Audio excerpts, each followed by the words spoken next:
Merhaba Maya, ben Tuğçe. Bugün seninle beraber movement culture yani hareket eğitimi üzerine çalışacağız. Yerde, ayakta, dans eder gibi hayvan hareketlerini taklit ederek nasıl hareket edebileceğimizi göreceğiz. Hadi başlayalım. Şimdi omurgamızı birazcık spinal wave yani böyle tek hareket ettirmeye çalışacağız. Öncelikle ayaklarımızı rahat, kalça genişliğinden bir tık geniş bir pozisyonda açıyoruz. Dizlerim hafif bükülü olabilir, merkezde kalıyorum. İlk başta başlangıç hareketlerinde içinizden tekrarlayarak yaparsanız çok daha rahat olur. Alın, burun, çene, göğüs, göbek, pelvis. Alın, burun, çene, göğüs, göbek, pelvis. Alın, burun, çene, göğüs, göbek, pelvis. Yeni başlayanlar için duvar karşısında yapmak her zaman çok daha kolay olur. Omurganızı özgürce hareket ettirmeye başladık.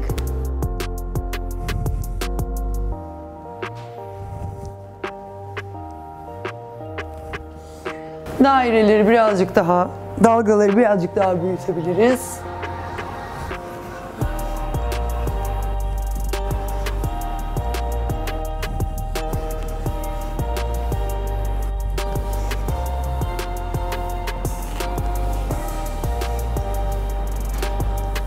Şimdi merkezde siz bunun tekrarını istediğiniz kadar çok yapabilirsiniz. Sadece bu hareketi bile günlük hayatınızda 10-15 dakika yapıyor olmak çok daha dinç ve canlı hissettirecektir.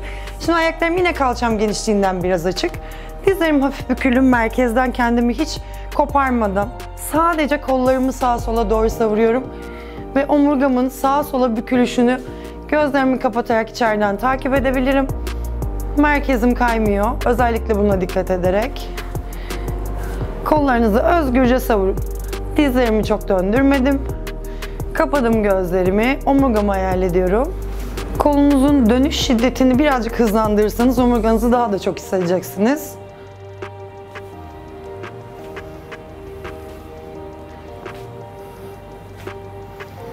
Şimdi son olarak olduğum yerde dizlerim yine tekrar bükülü. Ayağımın tabanını yerden hiç ayırmadan omuzlarım, başım, boynum, çenem, kollarım her tarafım serbest. Ağzın içinde dilim bile boşlukta bırakıyorum. Hafif hafif sallanıyorum ve tüm bedenimi, kaslarımı yere doğru iyice rahat bırakmaya çalışıyorum. Merkezimi aynı şekilde kaydırmamaya özen gösteriyorum. Bedeninizdeki bütün enerjiyi sanki ayak tabanınızdan yerlere rahat rahat bırakıyormuş gibi düşünerek bırakın bedeninizi, stresinizi, her şeyi yere doğru rahatlatın kendinizi.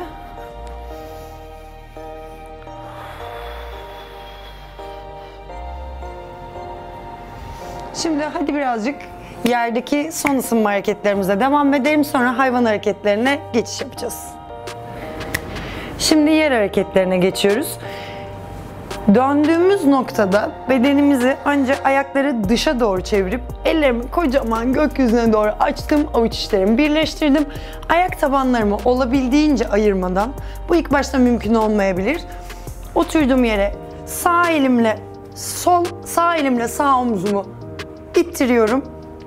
Hafifçe dizimi dışa doğru ittirerek kalçamı çok yukarı doğru kaldırmadan iyice iç bacağımı esnetiyorum. Her seferinde omzunuzu kitlemeye çalışın. İlk başta bu birazcık zor olabilir. İttirdim, sırtımı içeri bastırdım. Ayağımın tabanına içeriye doğru çok çökmemeye çalışıyorum. Sırtı içeri bastırmaya devam. Sonra yönümü değiştirdim. Sol omzumla sol dizimi ittirdim. Sağ elimle sağ dizimin içine yerleştirdim. İttirdim ve ayağımın tabanını kaldırmadan. 7-8 tekrar yapmanız yeterli olacaktır.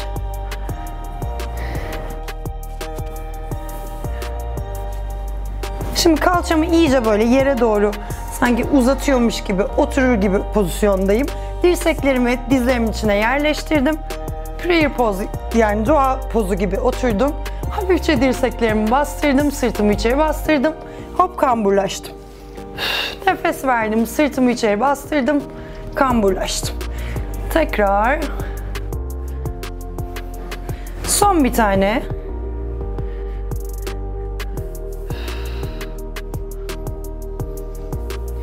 Şimdi sağ elimi sol ayak bileğime yakalıyorum. Sağ omzumu sağ dizimin içine yerleştirdim. Hafifçe ittirdim. Her seferinde bunda önemli olan başımı içeri doğru soktum. Bütün eklemlerimi teker teker ve çok yavaş artiküle ederek, yani yavaşça hareket ettirerek açacağım.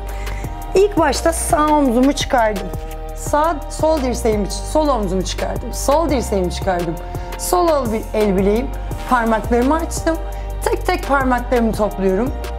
El bileğimi topladım, dirseğimi topladım. En son omzumu içeri sokuyorum. Bir kez daha omzumu çektim, sırtımı içeri bastırarak. Dirseğim, el bileğim, parmaklarımı topladım. Dirseğimi, omzumu ve en son içeri girdim. Diğer tarafa da yaptık. Sol omzumu sol dizimin içine yerleştirdim. El bileğimi yakaladım. İçeri doğru döndüm. Sırtı içeri bastırarak omzumu çektim. Dirseğim, el bileğim, parmaklarımı topladım. Bileğimi topladım. Dirseğim ve en son tekrar içeri. Bunu 8 tekrar da yapabilirsiniz, 10 tekrar da yapabilirsiniz. Hadi şimdi hayvan hareketlerine geçelim. Şimdi ilk başta tırtıl yürüyüşü yapacağız. İlk başlangıç seviyesinde az önce söylediğim gibi topuklarınız yere değmeyebilir, daha zorlanabilirsiniz. Sıkıntı değil. Önemli olan ne kadar yavaş ve hayvanları taklit ederek hareket edebildiğimiz. Birazcık şuradan hayal etmenizi istiyorum. Belgesellerde hayvanları hayal edin. Hiçbir zaman bir kedi yürürken çok fazla böyle bir ses çıkarmaz, bir yerden atlasa da takılı böyle tak tak hareketleri olmaz. Hep daha akışta, yumuşak, yeri okşar gibi dokunarak hareket eder. Şimdi ilk başta tırtıl yürüyüşünü yapacağız. Ellerimle gidebildiğim son nokta neresiyse parmaklarımı bile artiküle ederek gittim. Ayaklarımı ellerime doğru çekiyorum. Topuklarını her seferinde yere doğru ittir. Kalçanı tavana, burada hiç boynuna yığılmadan. Alabildiğiniz son noktaya yerleştirdim. Aynı şekilde tekrar yürüyebilirsiniz. Döndüm arkaya doğru. El bileklerimi artiküle ederek yürüdüm.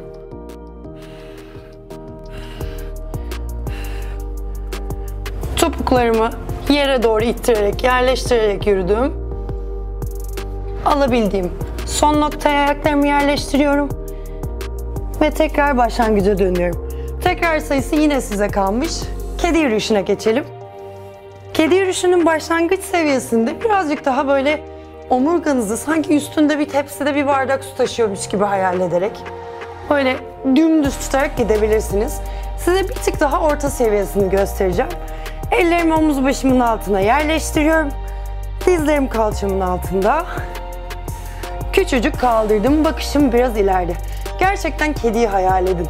Ne kadar estetik, ne kadar böyle gittiği yerde yani ses çıkarmadan güzel gözüktüğünü düşünerek dizlerimi kaldırdım.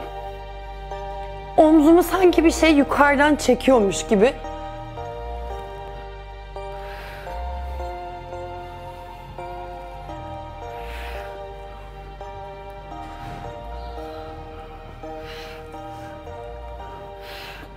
aynı şekilde geriye yürüyebilirsiniz. Bu da birazcık ileri seviye. Dönüp tekrar başınızla diğer tarafa doğru da gidebilirsiniz.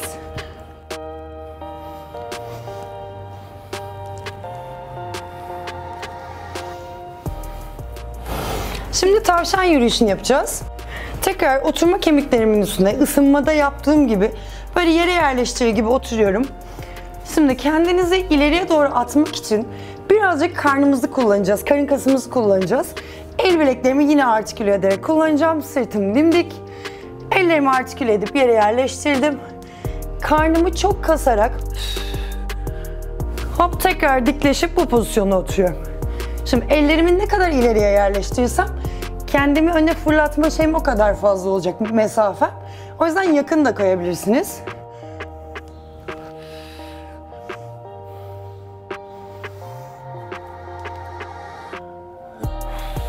Şimdi sırtımı dikleştirdim. Öne doğru ilerlerken kamburlaşarak.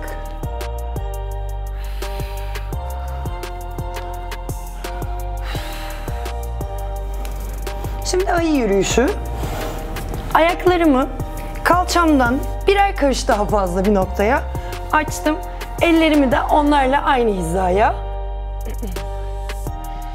Ağırlık merkezim her zaman burada kalçamda kalıyor. Hiçbir zaman ne elime ne de çok fazla ayaklarıma yığılmamaya çalışıyorum. Öne doğru adım atarken aynı kol, aynı bacak. Sırtımı içeri bastırdım, bakışım ileride. Aynı şekilde el bileklerimi artiküle ettim.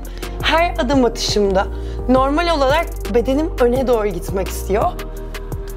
Birazcık kalçaya doğru ittirerek. Ağırlık merkezi hep ortada.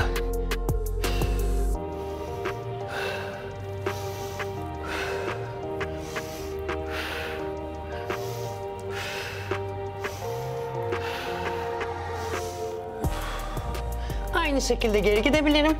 Yüzümü diğer tarafa dönüp o şekilde de devam edebilirim.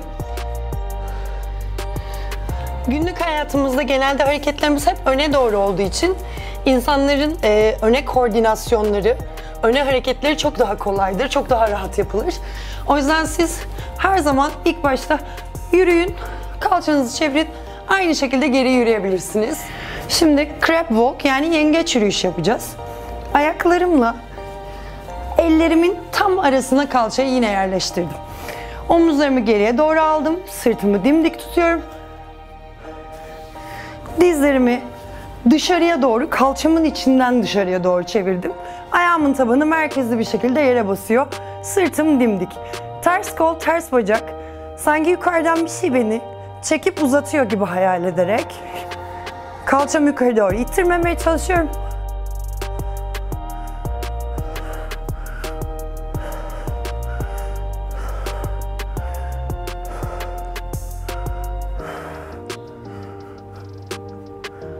Aynı şekilde geriye doğru yürüdüm. Sırtımı içeri bastırıyorum. Hiç kamburlaşmıyorum. Sanki hayali bir ip beni yukarıya doğru çekip aşağı indiriyor gibi.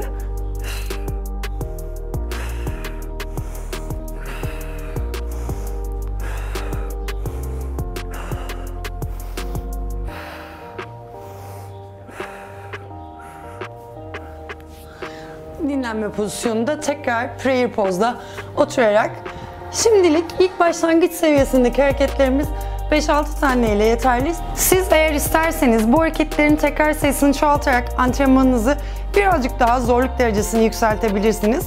Beraber çalıştığımız için mutluyum. Çok teşekkürler Maya.